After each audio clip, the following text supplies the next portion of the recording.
Hello, Habit Mechanics. This is our first ever live streamed podcast, which is really exciting. If you can't see us in the live stream, you're going to be able to, you're going to be listening to us, no doubt, wherever you normally listen to your podcasts. Hope you've had a fantastic week. I'm really excited about today because we're going to take a deep dive into the language that is the backbone of the habit mechanic approach. So we're going to look at chapters 3 and part of chapter 27. The chapter 3 is the habit mechanic language and tools, and chapter 27 focuses on, it's the first leadership chapter. So it introduces what we call the chief habit mechanic language and tools. So I'm excited about Andrew. How about you? Yeah, hello again, John. Yeah, certainly am. It is going to be a fascinating podcast looking at this idea of a shared language. As you say, later in the podcast, we are talking about leadership. And also, I'd like to ask you about your recent speaking engagement about some, alongside some high profile sporting figures. So we'll get to that later. I think a former Premier League football manager and an Olympic gold medalist were involved in a recent engagement. So that'll be fascinating, I'm sure. And I look forward to speaking about that with you. Starting with chapter 3, then the habit mechanic language and tools. The first thing that I wanted to ask you, John, is why is it important that you create this shared language, this shared understanding for people embarking on a journey to try and do better and feel better? Yeah, so we've in recent episodes talked about the 9 action factors. One of those is called community knowledge and skills. Another is called personal knowledge and skills. Human beings are hugely complex. Our brain, I think people say it's the most complicated thing that in the known world. And in order to understand how to navigate it, it's really helpful to have a language. So, I've experienced, for example, where you go into an organization and lots of people are talking about confidence, or motivation or leadership.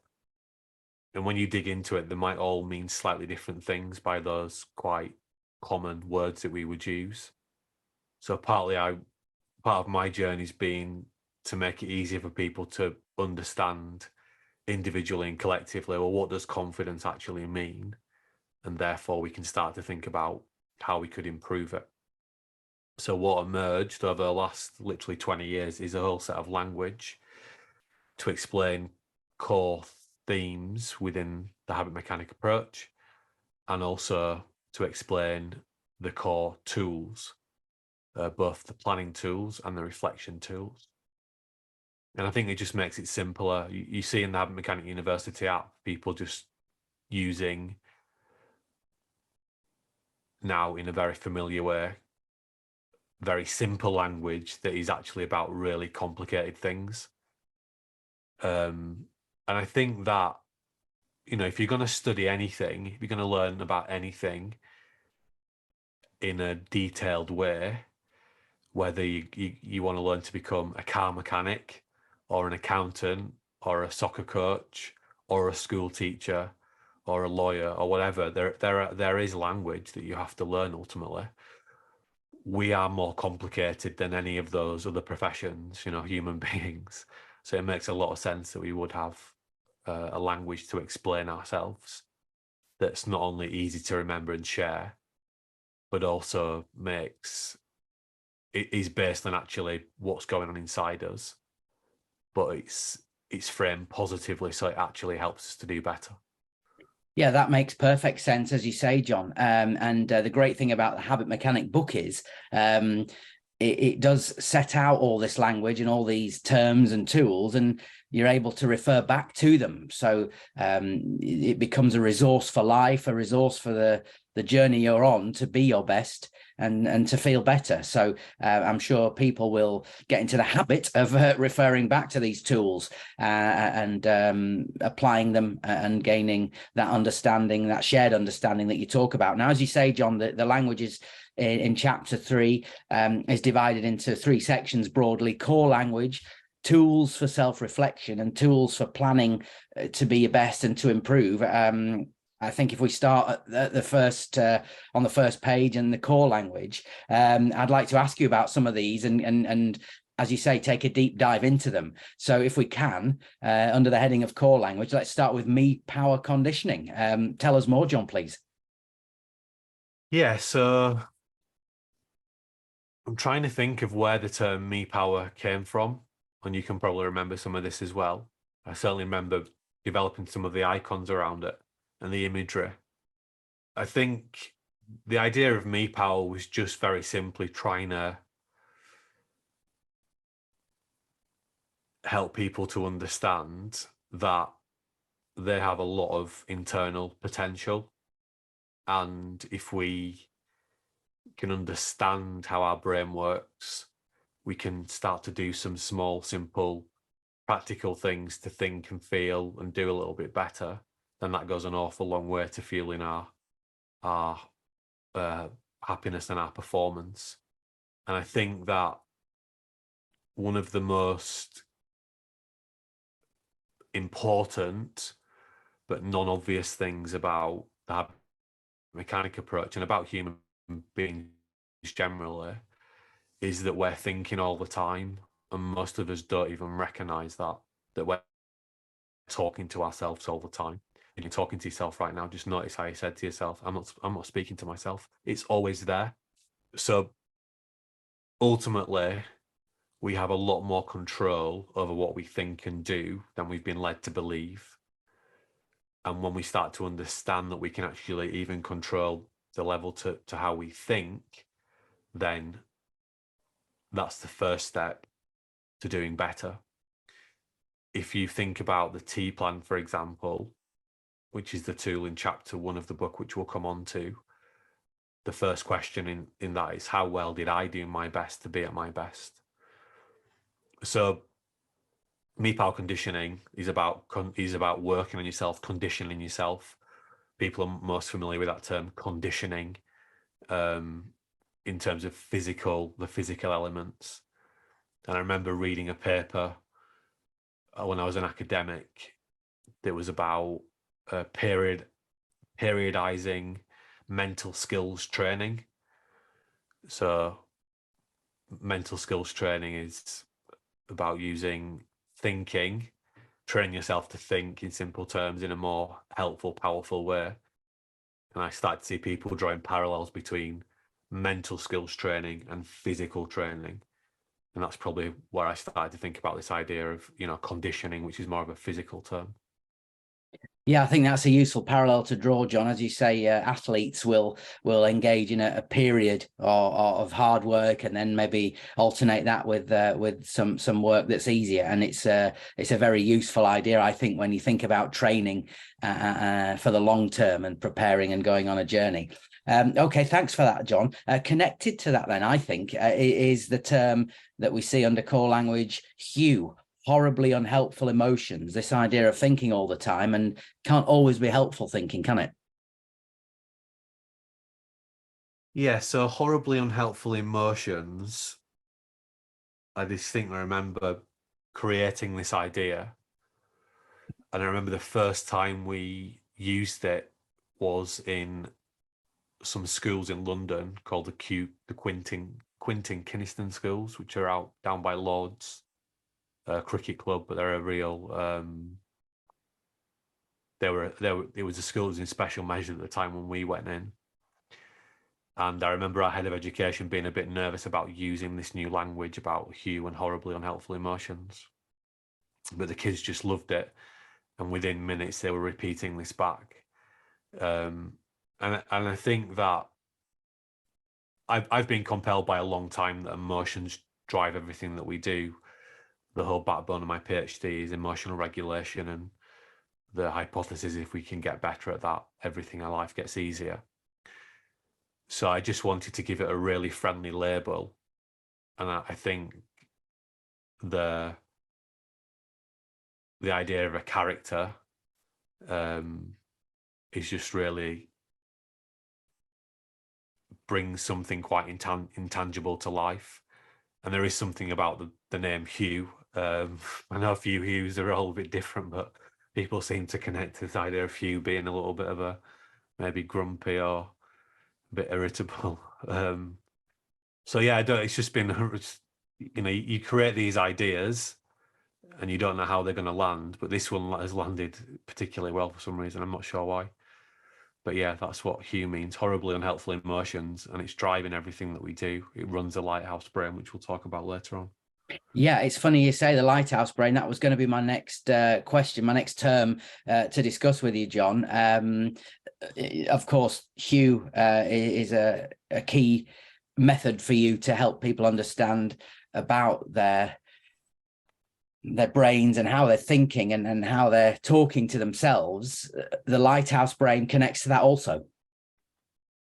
Yeah, so the lighthouse brain is the simplest way that and it might also be helpful, Andrew, when you introduce these terms, or I can do this as well, I suppose, is just say where they are in the book. The lighthouse brain is actually chapter 10 of the book, and it's where we first start to introduce how the brain works. We have 3 brain models, or 3 ways of explaining how the brain works. They start from simple, medium, to the actual reality of how we understand brains work. The lighthouse brain is the simplest way to explain it. That is our newest explanation of how brains work. It's the idea that imagine you've got a lighthouse in your brain. The spotlight's always on. There are 2 characters that live in the lighthouse. One is Hugh, horribly unhelpful emotions. Hugh's job is to run the beam of light. He spends all day searching the past, the present, and the future for worries, threats, problems. It's looking into the future to predict what might go wrong. It's dwelling on things that might have happened in the past. It's looking at the immediate future as well. And the other character is Wilhelmina Power, or Willpower. That lives in the lighthouse. It's his library. It's interested in learning and helping you to be at your best. And when Hugh spots something troubling, it calls up to Wilhelmina Power, or Willpower, and makes it aware we've got a problem. That's like when you become consciously aware of a worrying thought in your head, or could be a loud bang or something in your environment. And then we have something called the willpower mentoring process, where Will goes down and it starts to work with Hugh to actually work out, what is this problem? Is it a real problem? Is it an imaginary problem? If it's a real problem, how do we start to deal with it? And if your brain's working well, then you're able to use your willpower to calm down Hugh and to train it and educate it to get better at responding to some of the challenging things that it's noticing. And fundamentally, that's about something we call implicit emotional regulation. So that's the lighthouse brain. 2 for the price of 1 there, John. Yeah, Hugh, you went straight into Will or Wilhelmina Power, and yeah, they are related, as you say, and people can read more in chapter 10 about both of those things. But just to recap then, it's clear to me as we talk through this then that the language you've evolved, you've developed and codified, it's obviously in this case, it's creating characters, it's personifying these concepts to make them easy to apply and understand. Yeah, so we understand that if I'm an expert in anything, it's learning, because that's my job. I'm trying to help people to learn how to think more effectively. So we take learning very seriously, and we go to the nth degree to make it as easy as possible for people to learn. We know that humans have episodic memories, and we know that that type of memory is very friendly for learning stories. So stories are they're really key to Homo sapiens. So if we can turn things into story format, they become easier to learn, to remember, but most importantly, to use in your everyday life, so that when you become worried and overly stressed and you've got lots of unhelpful thoughts, unwanted thoughts, you've got a better way of, instead of having to understand all the different academic brain labels that might be interesting but not that useful, you've got a simple but powerful way of understanding how your brain actually works. But there are some serious things in there as well. I get asked about willpower often. Is willpower just a waste of time? Is it futile? Like a lot of topics in popular culture, they get polarized. Something's either great or it's useless. So willpower either explains everything about why we're able to do things, do difficult things, or it explains nothing. Willpower is real. It lives in the prefrontal cortex. Some scientists call it, or that it's connected to what we call self-control, others emotional regulation. There are some different terms for it. But it is a limited resource. We only have so much of it. So what we need to do is to use willpower, that limited resource that we have. We need to make sure that we optimize a limited resource with good sleep, good diet, good exercise. But then we bring in insights from behavioral science and habit science to make it easier for us to habitualize the things that willpower can kind of kickstart, the thinking behaviors or the habits that we'd like to develop. Willpower helps us to kickstart those things. But then we've got to use the behavioral science and the habit science in the form of the 9 action factor model to help us to do that. Yeah. Okay. Fantastic. Moving on then, John, 2 terms which, again, in the same way as Hugh and Will or Wilhelmina power are interrelated, these 2 are interrelated too, and you can find more in chapter 11. And again, people might recognize what I'm about to say in some other literature they've read, but it's very important to point out the way the habit mechanic explains and defines this term and created this specific term. In fact, it is a unique understanding and a unique, I suppose, deployment of it. The ape brain, and related to it, we'll come on to it, the hack brain. So, John, if we start with the ape brain. Yeah, so the ape brain is an acronym, but it's a clever acronym because it's pointing towards the fact that human beings are great apes. That's our lineage. When you look at the brain and what it's designed to do, for me, there were 3 salient things that I thought were important to try to convey to people. Number 1 was that our brain is the survival, or let's just start with, ground zero. Our brain's about survival. That's what it's designed to do. And you can break that into 3 core things. One is it's designed to help you to stay alive. So it's got some real basic functionality to help you to breathe and for your heart to beat, etc. But also it's making you aware of the loud bangs, of the person that looks a little bit suspicious that's walking towards you.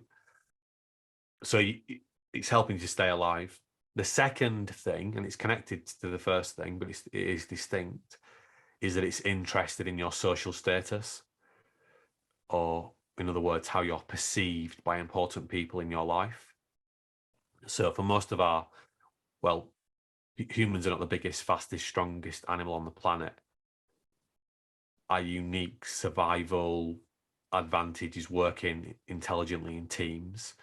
So if you want to improve your chances of surviving and in fact passing your genes on, other people need to like you.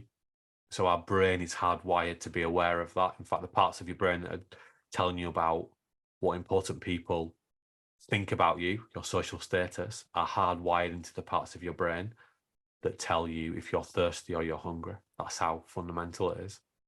So we've got the alive, the perceived, and then the E is energy. So our brain's number one operating rule is to save energy. And sometimes people get confused. They say, I thought the number one operating rule was survival.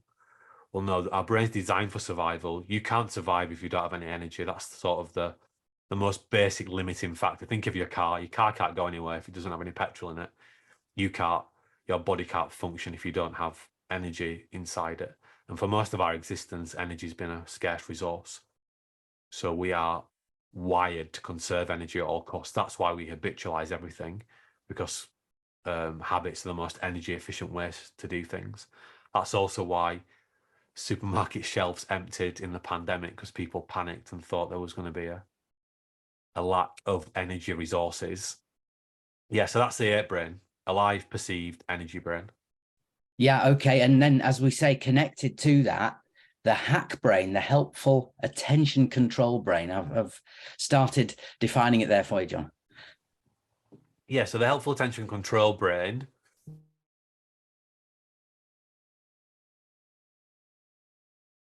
is trying to point a bit more academically, a bit more scientifically to what the prefrontal cortex is really useful for, which is helping us to get our attention back onto what's the most helpful for us. So willpower lives and runs the hack brain. Hugh lives in and runs the 8 brain. But we also just like the term hack, in the sense of to hack into something, to hack into the system. So that's where, some of that wordplay comes from. And we were just able to actually fit in something very meaningful into that. Helpful is really important as well, because people talk about positive and negative, which I think is oversimplistic. Something that's really positive, for example, I like donuts, so I ate 3 donuts this morning, could be really unhelpful for my weight goals. Something that's really positive, something that's really negative, like my boss gave me a bit of a telling off today because, my work isn't up to scratch. That might be quite helpful, because that I needed a kick up the backside to get me back on track. So it's about helpful attention control. We are paying attention all of the time. And sometimes we're paying attention to things that are helping us to be at our best. Sometimes we're just paying attention to things that are not helping us to be at our best or unhelpful. And that's where we have the barcode to visualize a 24-hour period. The black lines in the book are unhelpful parts of the day when we're doing and thinking things that are not helping us to be at our best. The white lines are times in the day when we're thinking and doing things that are helping us to be at our best.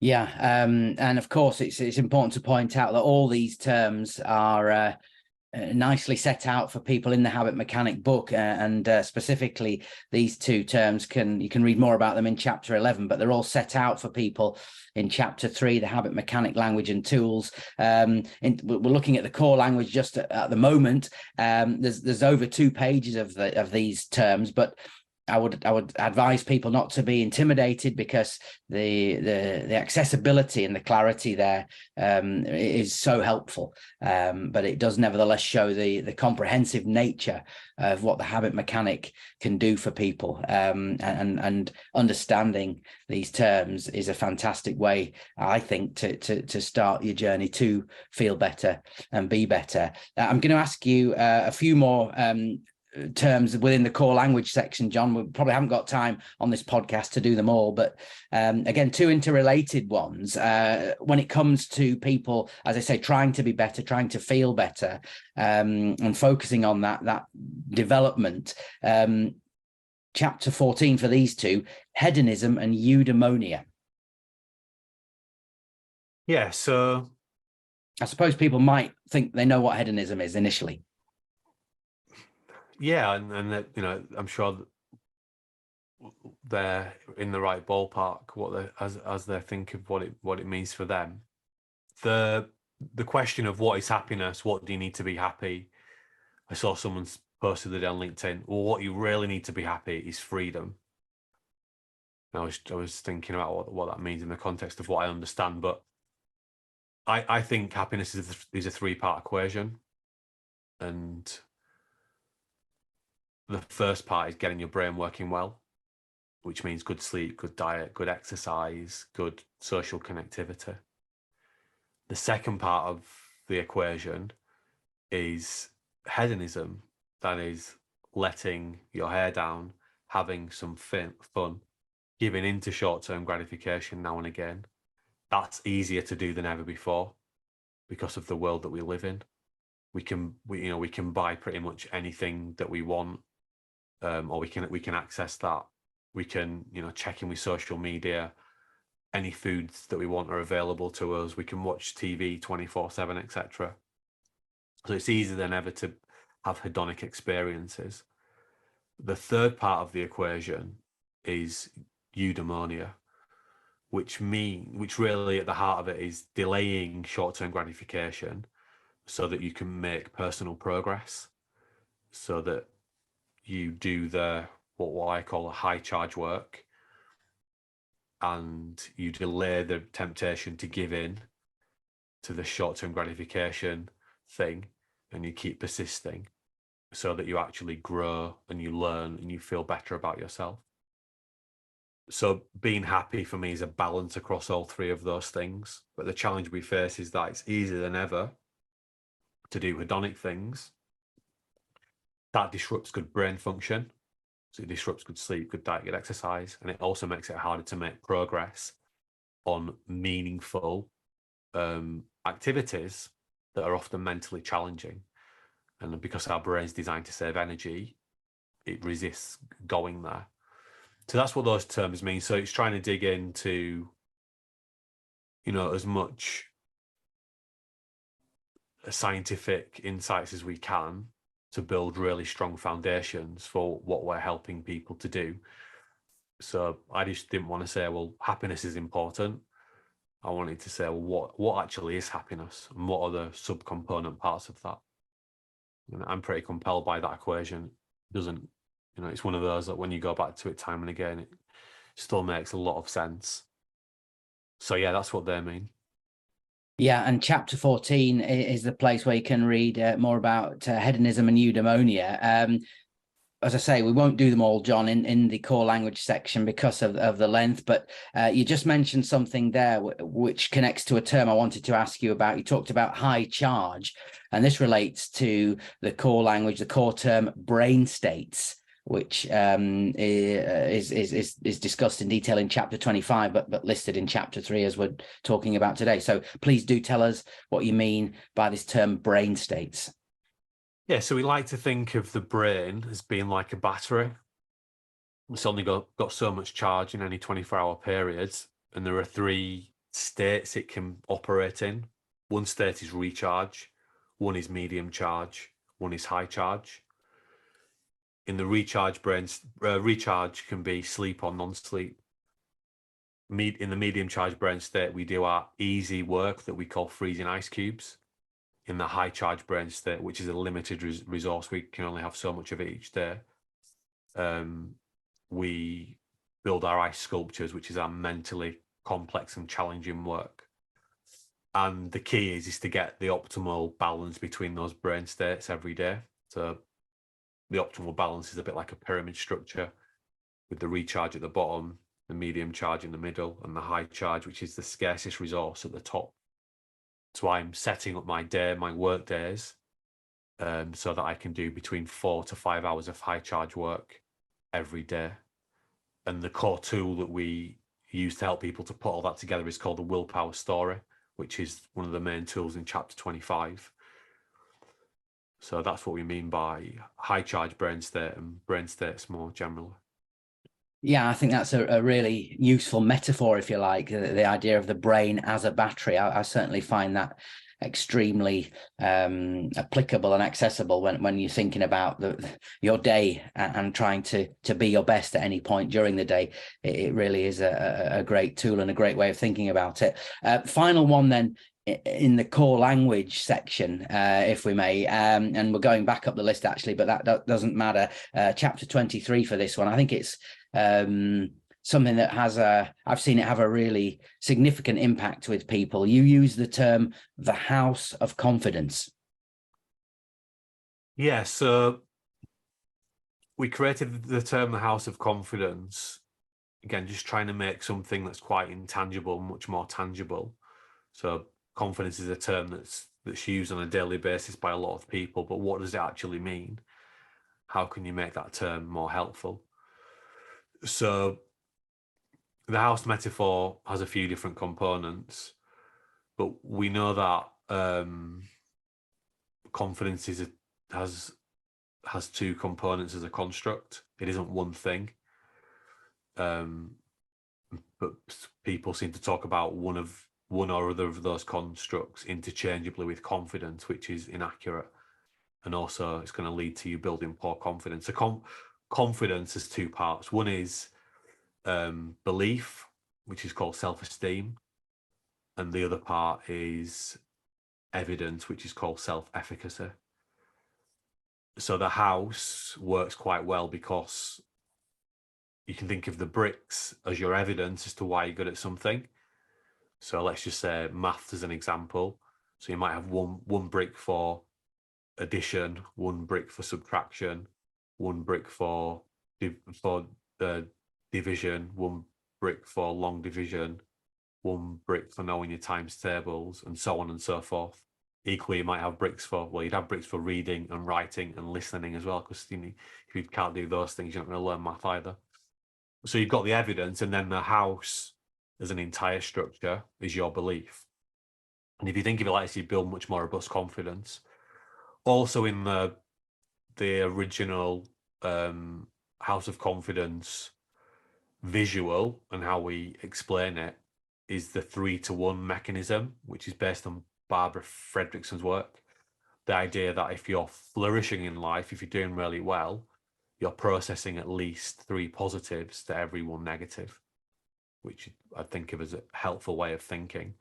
That's a minimal ratio. Sometimes you need up to 11 positives to every 1 negative, but we use that House of Confidence visual to demonstrate that.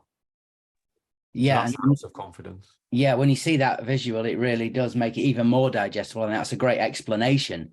But certainly, when it's used in tandem with a visual, I've seen people really come alive almost, and gain an understanding of confidence and building confidence that's so applicable and useful for them. Well, John, thanks for that, taking us through those pieces of core language that people can find in chapter 3 of the Habit Mechanic, which focuses on habit mechanic, language and tools. We're going to move on now to the language that relates to self-reflection, the tools for self-reflection section. And the first one, I think it is the first term listed here, but I think it's most appropriate to start with, the APE brain test. We've talked about the APE brain just recently, but this is the APE brain test.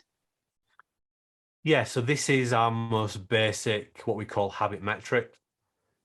I've spoken a lot recently about why psychometrics don't work, why they're outdated, why I'd argue they're more damaging than good. They do more damage than good. So our simplest way to get people thinking about their habits is the 8 brain test, which is literally being used by, easily, I'd say, tens of thousands of people now, because it's one of the first things that we used to do with people. And it's just a really simple way of switching on your prefrontal cortex and thinking about yourself in a way that you wouldn't normally think about yourself. I think that's in chapter 12 of the book. Is that right, Andrew? Yeah. So it's just a way for people to start making sense of some of the things they've been reading so far in the book in their own lives. So yeah, that's the 8 brain test. Okay, and then connected to that, you have a more developed reflective tool to help people go further than that, and it is the second one on the list, but I think it's useful to connect the two together. The in-depth habits reflection.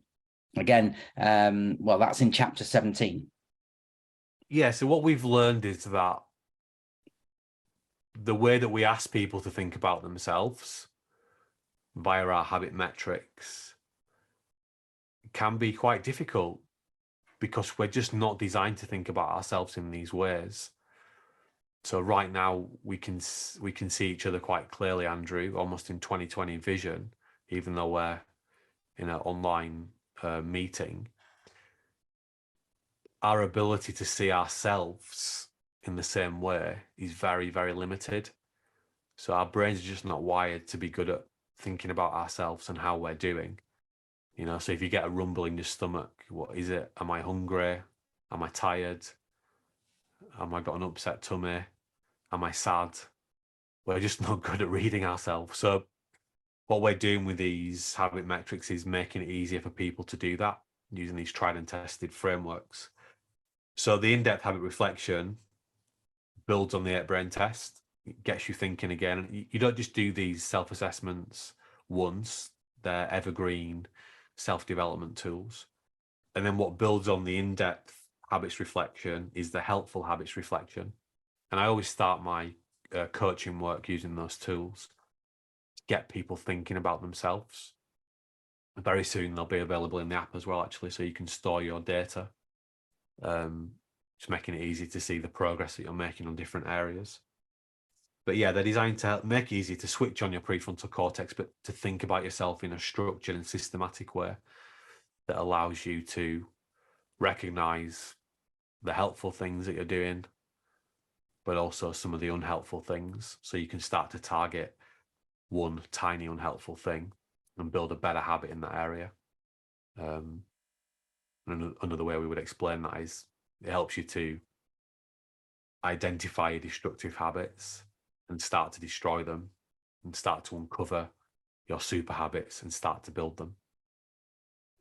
Yeah, and it's worth pointing out, John, the Habit Mechanic University app is free to download in the first instance from the App Store, and you can also get it on Google Play as well. Very well worthwhile doing. So you've talked us through the first 3 self-reflection tools then. Let's just carry on and pick up. After the 8-brain test, the in-depth habits reflection and the helpful habits reflection, the next exercise that you're referring to is how Hugh hinders change. More details can be found in chapter 20, but how Hugh hinders change, John, explain that one for us, please. Yeah, so this is another habit metric, and it's making us consider some of the automatic and ingrained biases and belief systems that Hugh might throw at us to derail our efforts to make positive change. So we found that if you can be aware of how Hugh might get in your way before it actually gets in your way, you've got a better chance of dealing with it. So we know that changing behavior, changing our habits can be really difficult. So that self-assessment is just giving you the very best chance of being aware of how Hugh might derail you, which may have been a more linguistically creative way to name that, the self-assessment. So that's how Hugh hinders change. Okay, thanks, John. Last 2 then in the self-reflection tools section. People, as they go on the journey to be their best and perform better, will often, I suppose, establish some skills and develop to some extent, but then in their lives, in their work, they come under pressure. And this is a tool to help performance under pressure, the Performance Hack Plan. Yeah, so chapter 24 is where we take the deep dive into how to perform under pressure. So the Performance Hack Plan brings all the big ideas together that we know are really important for getting good at performing under pressure. So my background in sports psychology gave me a huge interest in getting better at performing under pressure. I went further than most by creating my own physical performing under pressure training aid called the Pre-Shot Training System.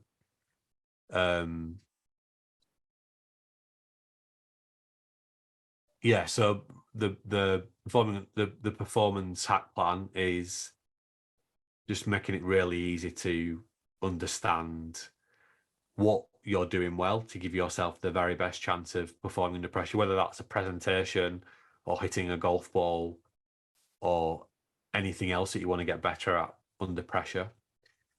And then it's also allowing you to identify some areas that you could do better, some areas that you could improve. Okay, and the final term then, you've talked about the importance of learning and the pivotal nature and need for it in this self-development journey. The learning strengths plan, explain that one for us, please. Chapter 26 is where you can find more about that, by the way. Yeah, so one of the core language is 10 intelligence factors. So very early when I started to work in education, I would hear people saying, little Jimmy just can't learn. To which I'd fall off my chair, thinking, what are you talking about? You can't. Humans are designed to learn. Everything we can do, we've learned to do. So one of the things I wanted to do was really break down how learning happens, and what emerged out of that is the 10 intelligence factors, which I really unpack in chapter 5, but then go into even more detail in chapter 26.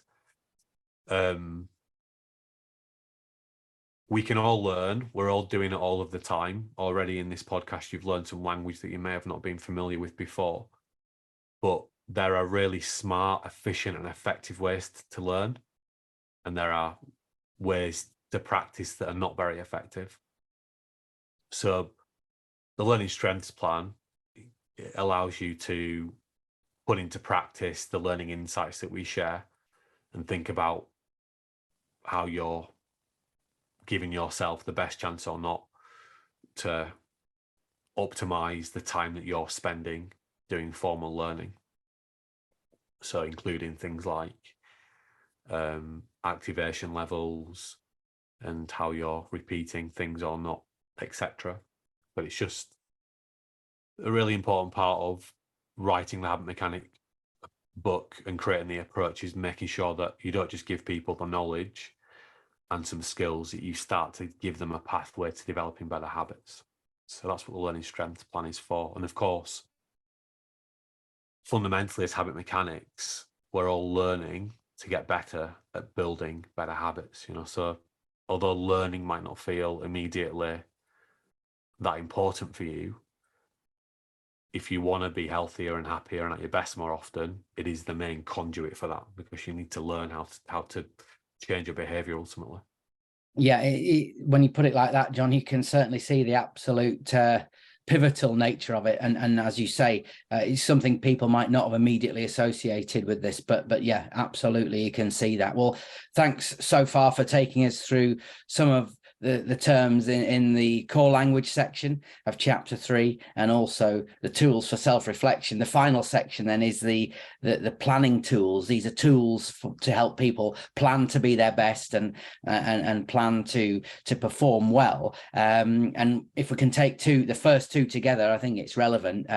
They as I believe, bookend the day potentially for people, the start and the end of the day, the daily T plan and the daily 3-to-1 reflection. Please give us your insight into those, John. Yeah, so the daily T plan is chapter 1 of the book, which is, if you go into the app, you'll see people every day posting their daily T plans. And it's our most simple way of helping people to intelligently self-watch and intelligently plan to make the next 24 hours a bit easier. So 3 questions to consider. The first one is, how well did I do my best to be my best and achieve my goals yesterday? Out of 10, 10 would mean I was perfect. 1 would mean I failed. Give yourself a score. 2 is you pick a tiny empowering action. That's the T. Could be which is designed to help me to do a little bit better today. So if I got a 7 out of 10 yesterday, what can I do today to make my life a little bit easier? Go for a 5-minute walk at lunchtime would be an example. Only check the news once today. Write an end of day reflection, positive reflection, helpful reflection. So just pick one of those things. And then number 3, you say why. Why is doing that going to be helpful for me? So that sounds really simple, but in fact, it wasn't very simple to put together. And there's been lots of different iterations, as we talked about a few podcasts ago, about how we got to the T plan. And 3-to-1 reflection then is something you can use at the end of the day. It's our most basic, what we call focus reflection tool. We know the power of writing to deal with and manage stress and unwanted thoughts. So the idea is that you write 3 helpful or positive things about the day, and then the one thing is something you can do better in the next 24 hours. So it might be, I need to be in bed 10 minutes earlier tonight than I was last night. You can go much further with that tool. So what I actually write down as many positive and helpful things as I can about the day. But I also post a 3-to-1 in the app, as do many other people. So yeah, I use those to bookend my day, and lots of other habit mechanics do as well. Yeah, and chapter 5 is where you can find more about the daily 3-to-1 reflection, as you say, John. Now we're talking about planning tools. People will make plans, big plans, hopefully to succeed and be better. And a tool that the Habit Mechanic provides to do this in an excellent practical and applicable way is the FAM story. FAM stands for something, doesn't it, John? Future, ambitious, meaningful. Yeah, so one of the first really interesting ideas I came across in performance psychology was BHAGs, which is an idea from a book called Good to Great. And then there's another book called Built to Last, which is by some Harvard or Stanford academics. I'm not doing them great justice on, I can't remember what they're called, but very, very famous business book. And they talk about BHAGs, which is big, hairy, audacious goals, which I think is a really interesting term, but actually it's a bit frightening for some people. So we took inspiration from that idea of BHAGs, and we thought, what's a better way to explain this idea of the importance of goal setting and intelligent goal setting. And we wanted to go much further than just creating a big vision, which is what BHAGs are about. We wanted to give people a tool that they could use to structure their distant future and connect it with their medium-term future and their short-term future. So the FAM form, which is in chapter 16, which is, I think, was the first podcast that we released of the year, maybe on January the 1st, 2023, was all about the FAM story and how to do it. It's in chapter 16 of the book. You'll be able to do it in the app very soon, so you can save and update your story. So powerful. So even if you just create the FAM story, use some of the habit metric tools that we've talked about, like the in-depth reflection and the helpful habits reflection, and you start to do a 3-to-1 or a daily T plan and a 3-to-1, just using those 4 or 5 tools, you're off to a fantastic start in terms of building better habits. So that's the FAM story. Yeah, and just one more thing I think I'd say about that, this idea of it almost takes the thinking away, is my way of putting it, John. I don't know if that's right, but this idea of helping you understand what you need to do in the immediate short term to help you make progress and reach your broader future aim. It spells it out for you. Yes, and that's what I hope all these tools do. For me, they're like stabilizers. So it's like helping you to learn how to ride your bike of happiness and performance and success. And at some point, you'll start to habitualize this way of thinking. But then you might stop thinking in this way for for a period because of what happened in your life, and you've got the reassurance that the tools are always there to put back on the bike if you want to restabilize and to repractice. So nothing in the habit mechanic is prescriptive. The frameworks are there as a starting point so that you can get going on your journey to being a habit mechanic, but you don't have to do anything that isn't working for you ultimately. The key is to test and try, and then you're going to learn what works best for you. Yeah, I think we could talk for much longer about all the terms in the planning tools, but I think it's probably appropriate to just pick out two more, and one which I don't think I could leave this specific podcast without asking you about, the habit building plan. The book is The Habit Mechanic, and this is the essence of it, really. Yeah, for me, the habit building plan is the new gold standard of coaching yourself, of coaching others. I was delivering a keynote last week, and I said something in a way that I don't think I've ever said before. Said it quite in that way before, and I was also writing a Forbes article about this. And it's that I think that coaches, well, individuals, coaches, leaders, managers, we've had our hands tied behind our backs, literally, when we're trying to be our best or trying to help others to be at their best. And we've been seriously let down by the experts. We've taken in good faith training, insights, tools that we've been told, if you use these tools, if you use these systems, from the psychometrics to everything else, you're going to get fantastic results for yourself and for your people. But they've failed us. More people than ever are struggling, and it's not looking bright out there. It looks like more and more people are struggling. And it's not because many of them aren't trying to do things differently. The reason that those other approaches are not working is because they don't actually move us past knowing what we should do. We don't do what we know we should do. We do what we're in the habit of doing. And that's why every core section in the book, why every coaching session that I do, why every coaching session that we train certified habit mechanic coaches to do, it ends with a habit building plan. Because if we want to change our behavior, we need to use insights from neuroscience, behavioral science, in combination with what I call habit science, to actually focus us onto what we're going to practice differently and how we're going to do that. So after investing, thousands and thousands, if not tens of thousands of hours into creating our 9 action factor comprehensive behavioral science model, which I've spoken about in other recent podcasts and is in chapter 18 of the book, we thought, well, how can we make this super easy for people to actually activate these factors, even if they're just sitting in a room working by themselves? And that's what the habit building plan is. It implicitly taps into the 9 action factors.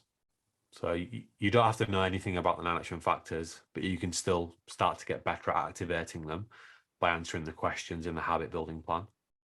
Of course, working with an expert to do that makes it easier. But in the book, we give lots of examples of similar habit building plans to the ones that you might want to build. And we have examples in there for sleep, diet and exercise, which are all closely interconnected, for managing stress, for building confidence, for performing under pressure, for being more productive, focused, etc. And then some leadership ones as well. So that's the habit building plan, Andrew. Absolutely essential if you want to do things differently and not just know things. And for me, that is the gold standard of what a good coaching session should look like. It should finish with a habit building plan based on the 9 factors that actually drive what you do. Yeah. And chapter 20 is where you can read much more about that in the Habit Mechanic book. Final term then, John, in terms of the tools for planning to be your best. You mentioned this in passing earlier, but if you would give us your detailed insight into it, the willpower story. Yeah, so the willpower story, the book is very deliberately structured. So it starts by introducing um, the main habit mechanic type concepts, and then it goes on to talk about your brain, and then we introduce the core tools. We start with sleep. Some people will come to me and say, I just want to be more productive and focused. How do I do that? And when you dig into it, they're not sleeping properly, they're not eating properly, they're not exercising properly. If your brain's not working well, you're not going to be more focused and more productive and feel good about yourself. Equally, if you're not managing stress very well, it's the same. Equally, if you're not managing your confidence very well, it's the same. So productivity and focus come at the end of the habit mechanic toolkit section of the book, because actually to be to optimize every 24-hour period, then you need to be sleeping well, eating properly, exercising properly, managing stress well, managing your confidence well. It's almost like the productivity piece is the icing on the cake. But a really powerful tool that we use to pull all these core ideas together is the willpower story. We know the power of planning ahead, intelligent planning, and the willpower story makes it easier for you to use insights like your activation level, optimization points throughout the course of the day. So that there's a tool in chapter 21 called the Optimal Activation Review. Helps you to plan those insights into your day, helps you to plan or take into consideration your brain states and how you use and optimize how you use those during the course of the day. The ice cubes and ice sculptures idea that I mentioned earlier in the podcast, it helps you to plan how you're going to use those during the day. So yeah, the willpower story is a massive tool. And if you go into the app, most days you will see that my T plan is to create a willpower story. Because for me, that's the most beneficial, 5 minutes I can spend in my day. It's actually there. Sneak peek on the video. That's my willpower story today. But in chapter 25, there's loads of examples. There's the template, etc., to make it really easy for you to do that. So that's the willpower story. Yeah, and as you illustrated there, John, all these terms, the core language, the tools for self-reflection and the tools for planning, they fit together and work with each other and support each other. That's, of course, a fantastic feature and benefit of the habit mechanic book and the system that you outline in it. Well, John, thanks so much for taking us through then chapter 3 in that depth, the habit mechanic language and tools. I'm sure that will help people who haven't read the book to understand more about how they can start to think about doing better and feeling better. And people who do already have the book, it's a great insight for them to really bring that to life even more. So thank you very much for that. We're going to finish the podcast with talking about two things which well, one recent event, I know we'll come to that in a moment. You've been speaking, as you mentioned, a keynote. I think it was at St George's Park, the home of the Football Association, alongside a former Premier League manager and an Olympic gold medalist. So I'd love to hear more about that. But also, I think it was worth mentioning just something about chapter 27 of the book, the Chief Habit Mechanic Language and Tools. We've talked about the habit mechanic language and tools, and now we'll just go on briefly, if we may, to talk about the Chief Habit Mechanic Language and Tools. These are tools for leaders, if you like, and people who want to help others do better and feel better. Yeah, so the book is split into two, if you like. The first part focuses on helping you to become a habit mechanic. The second part focuses on helping you to become a chief habit mechanic so you can help others to be at their best. That's quite unusual in a book. Why have you not written two separate books? Because for me, those two things are fundamentally interconnected. You can't become a fantastic leader if you're not a habit mechanic. So yeah, we could have easily, the habit mechanic in truth is probably 4 separate books. That's how much is in there. But we wanted to create the manual, so you had it all in one place. And the chief habit mechanic piece isn't just for, titled leaders in big organizations or in sport or in other places that you might associate with leadership. It's for parents, it's for teachers, it's for anybody that wants to help others to do better. Because ultimately the most powerful way you can help others to do better is to help them to build better habits, because that's what runs them. And again, helping them to know some stuff and giving them some tips and some tricks might be nice, but it's a waste of time and can actually do more damage than good, because people hear a tip or a trick and maybe try it or think they've tried it, and then it doesn't work for them and they fail. And then they start to think, well, I tried to do better, but I can't. So this must just be the way that I am, and I'll never be able to change, and I'll never be any good. So all of a sudden, you've actually helped them to create more of a fixed, what I'd call eight brain mindset, than help them to be their best. So the Habit Mechanic book includes our entire leadership program. So that if you want to become a better leader, better manager, or you want to help others to do that, or you just want to help others do better, then it's full of tools and insights that will help you to do that. And we'll go into some of the specific ones now. Yeah, we'll look at some of those. But before we do, I'd just like to ask you that this chapter does contain a fascinating story which relates to the All Blacks rugby team. Now, whether you follow sport or not, whether you follow rugby union or rugby league, I'm sure everyone's heard of the All Blacks, the New Zealand international team.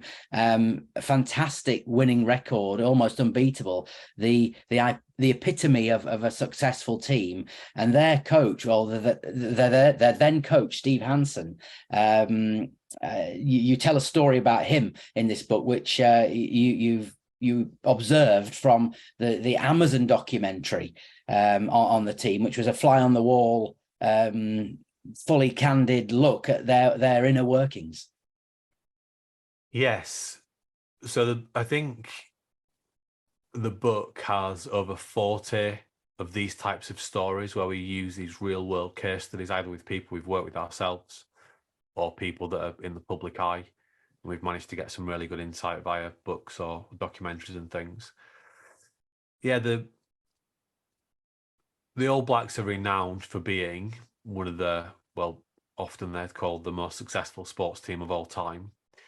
And this documentary was done in a period where they were making a transition.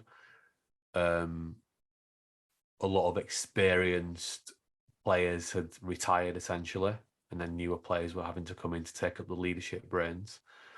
And it's essentially shows a team meeting, or the clip I talk about shows a team meeting where Steve Hansen, where the All Blacks, I think they just lost to Australia, which is never good. Doesn't go down very well in New Zealand. And I think they were preparing to play Argentina in the Tri Nations competition. And he said, I want you to stand up if you've done your video preparation work for the game on Saturday, which they were tasked with watching core clips about their opposite numbers to learn more about them before they played them. And I think of a squad of maybe 25, about 5 stood up, if that, which was obviously hugely disappointing. And Steve Hansen's talking, then goes on to say, it's not about playing on the Saturday, it's about your habits in the week. He uses that language very, very specifically. It's about your habits. And what I found really interesting about that is, so for me, I think that everyone has some sense, I think, of what sports science has done for the physical conditioning of athletes over the past 20 years. What I think is going to happen is that habit science is going to have the same seismic impact, but on our ability to be healthy, happy, and at our best more often, individually, across teams, across organizations. And I think the habit mechanic approach is on the absolute razor sharp cutting edge of that.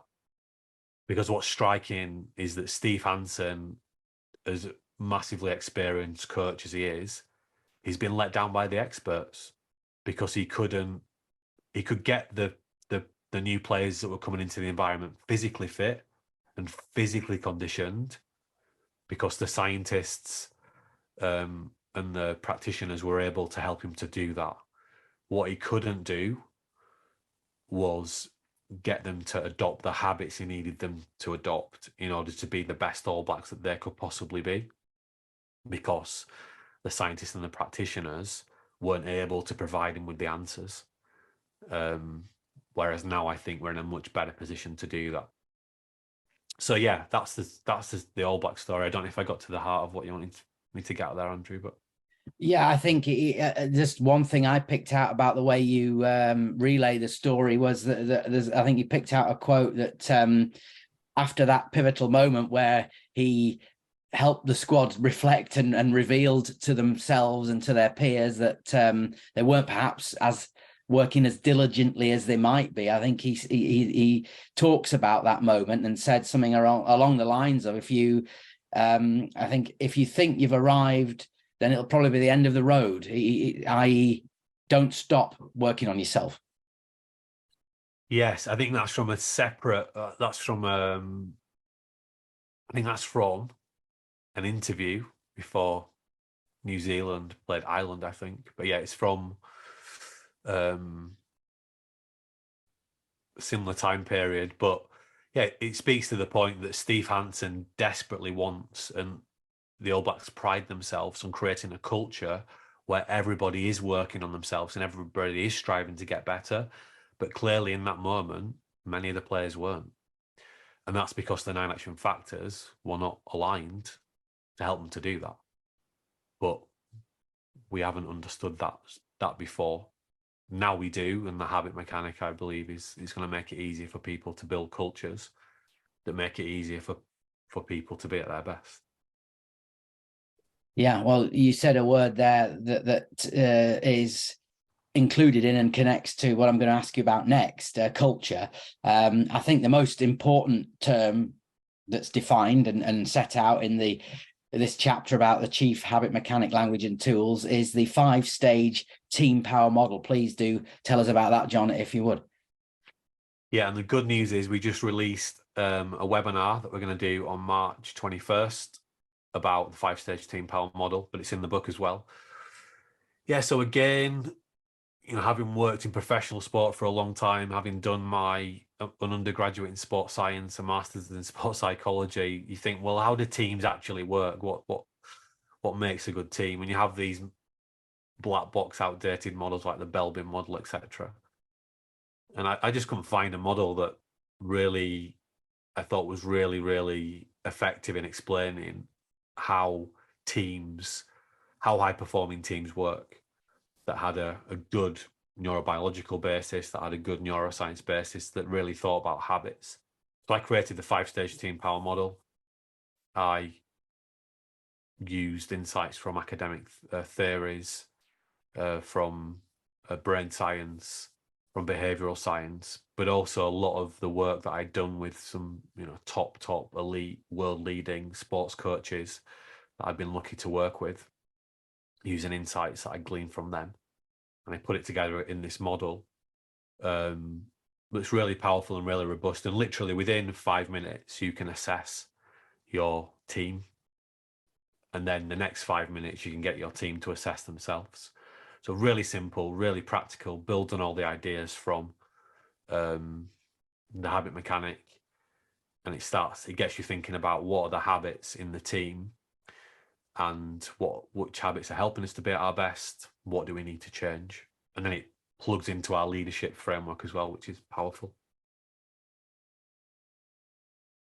Yeah, and within that 5-stage model, John, I mean, you show you connect this to a visual device, which I think is exceptionally useful and makes the thinking easier and more applicable. The idea of climbing up a mountain. Just if you would give us some detail about those 5 stages and the scaling of the summit, to use the metaphor. Yeah, so the first stage, which is before base camp, is what we call me power conditioning. We talked about language right at the start of the podcast. if you're going to have a powerful team, everyone in the team needs to be deliberately working towards being at their best, needs to be proactively being a habit mechanic. So that's the first thing we need to consider. The next stage, and actually we go a bit further with the metaphor. We actually imagine that we know the complexities of the VUCA world and the post-pandemic world. We used to have that metaphor that was about getting the right people on the bus. We dispel that metaphor because it's outdated. That assumes that you know where you're going now and the road is clear. It's not anymore. Things are changing so quickly.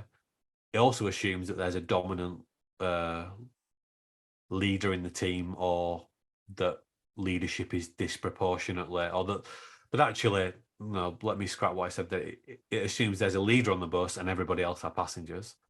Well, that isn't the case. So the metaphor we use is that imagine that actually your team are on snowmobiles going up the mountain, often in quite challenging conditions. So that's what we're starting. So the second stage is base camp, where we meet up and we park our snowmobile somewhere outside the building.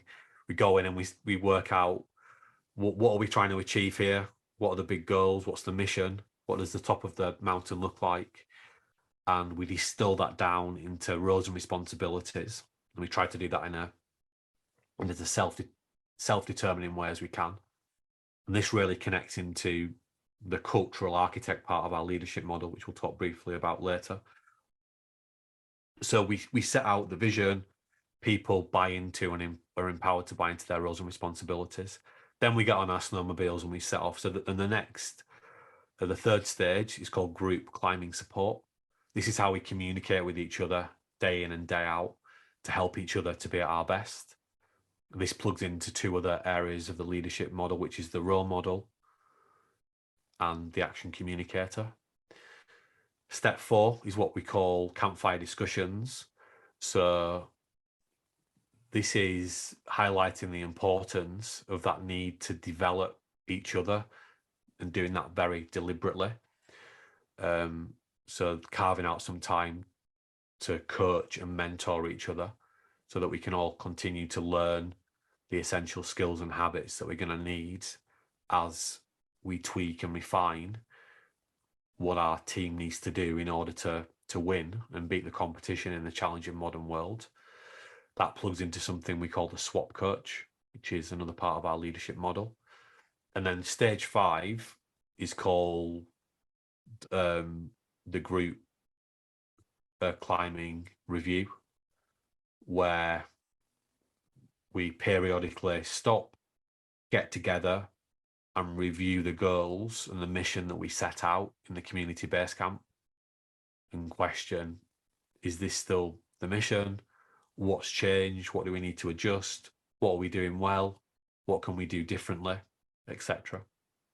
So they're the 5 stages, and you can essentially assess yourself collectively and individually across the stages. And then you've got the leadership framework to actually help you to work on the different areas. Yeah, and that metaphor of the mountain is so useful and so applicable, it seems to me, and the idea of climbing it together fits perfectly. I think to draw to a close this look at the language and tools in chapter 27 relating to being a chief habit mechanic. Just one more thing then, John, and you've just mentioned it's one of the 4, the idea of a cultural architect. This to me is really fascinating. Yeah, so I think it's worth saying that we have a leadership model, habit science-backed leadership model, that has 4 areas. One is the role model, one is the action communicator, one is the swap coach, one is the cultural architect. Like the habit assessments or the habit metrics that we highlighted earlier in the podcast for us individually, like the helpful habits reflection and the in-depth habit reflection, we have habit metrics for each 4 of those leadership areas there in the book. So you can analyze your habits in all those areas, identify some of your destructive habits, if you have any, and then also start to highlight your super habits. The cultural architect we're not going to need everyone to be a cultural architect in the team. You've got maybe 1 or 2 people who are in charge of that. We do need everyone to be better role models and better action communicators. And that's my point about everyone's got a leadership responsibility in a team because everyone has influence.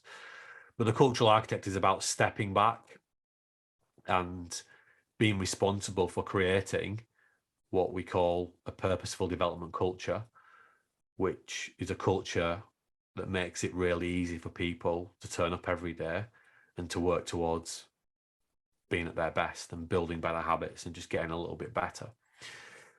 And we have a strategy tool this is in chapter 32, which is the cultural architect chapter, that's similar in a lot of ways to the FAM story tool. The FAM story tool is for yourself, but the strategy tool is for your team. And it's got 5 core questions. The first one is what does winning look like for the team? And the final question is all about, well, what habits do our people actually need in order to achieve those outcomes? So yeah, that's the cultural architect. That's a lot of the work that I do with clients, helping them to become better cultural architects. And culture is a word we hear bandied around a lot. I'm not always sure it's used in a way that really reflects what it's about. For me, cultures, the basic unit of a culture is a habit, and the term culture comes from the Latin word cultivate, and this idea of a farmer cultivating the crops and the land. So as a cultural architect, you're trying to create your environment, think of it as your field, and create the right conditions that make it as easy as possible for your people to develop and sustain really helpful habits that are going to help them to be at their best, the team to be at its best, and the organization to be at its best. Yeah, and as you say, John, not only is that covered, of course, in the Habit Mechanic book, but you do have a forthcoming webinar, how coaches and leaders can supercharge team performance using a new science-based 5-step framework. And that framework is what we've just been talking about. So well worth considering that webinar too. Well, thanks for your time today, John. We'd just like to conclude the podcast by asking you about a recent speaking engagement you had. It was, as I understand it, the first time you delivered a new keynote. You did it at St. George's Park, the home of the FA, and you were speaking alongside 2 very, very high-profile sporting figures. Please do tell us more. Yes, so I was speaking to leaders in the golf industry from throughout the UK and Europe, and helping them to reflect on the idea that habits are driving their organizations, they're driving them, they're driving the individuals, and just showing them some simple and practical ways they can use to start understanding their habits better, their team's habits better, and then to start building better habits. Everyone in the room actually got the book, which was really great, and that's part of our new approach to our keynotes. Everyone got access to the app as well, so that people didn't just leave the learning in the room, they take it with them. And already I just got a message on LinkedIn just before this from someone's boss, very, very senior person, telling me how great the feedback was about my session. Someone that I don't know, they just randomly reached out to me. So yeah, I think that's the key in our keynotes, what we call Tougher Minds Talks, is that we don't only give people simple, practical, accessible, science-based insights that are entertaining and they'll leave people feeling good about themselves, but we also give people the toolkit they can take away with them and start immediately implementing in their own lives, but using to help others as well. So it's great to see the success that talk had, and the great feedback that we had, and that we're now actually offering a new range of keynotes called Tougher Minds Talks to organizations, to businesses that think it would be beneficial for their workforce. So if that's something people are interested in, do get in touch. We only have a limited number of slots, and we sent an email out about this a few days ago, and we've already got a lot of inquiries. So if you do want us to book us, do get in touch sooner rather than later. So yeah, it was really great, and it was also really fascinating actually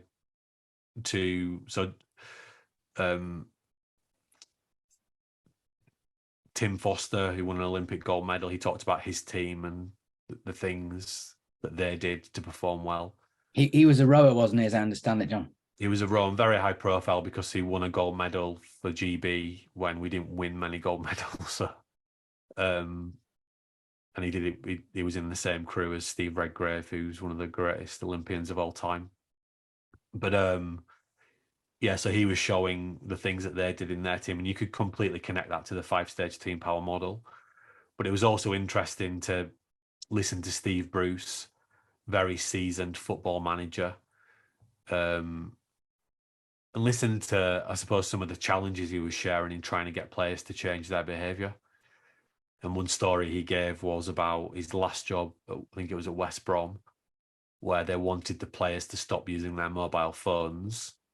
So they agreed that if a player used his mobile phone, in a team space, could be in the rehab room or team meeting or whatever, they'd immediately be fined £1,000.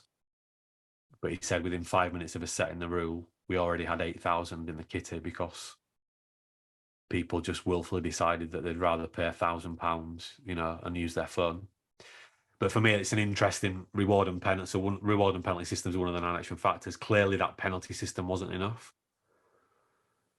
So you can if you'd have said it's going to be £10,000, that's a different conversation, isn't it? For example, but it comes back to the point: if we know what the 9 action factors are, we can tweak and refine them, and that's the role of a cultural architect. And again, we talked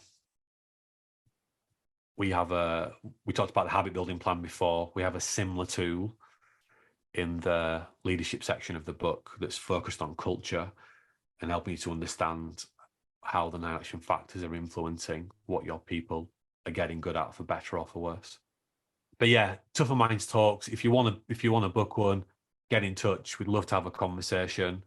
We've been doing this a long time now, and I think that with our book and with our app, we can give you something unique, not just on the day, but also that toolkit that doesn't just get, or people don't just leave the room saying that was great and then never do anything. They've actually got the tools to carry on making positive changes for themselves, their teams, and the organisation, and in their personal lives as well.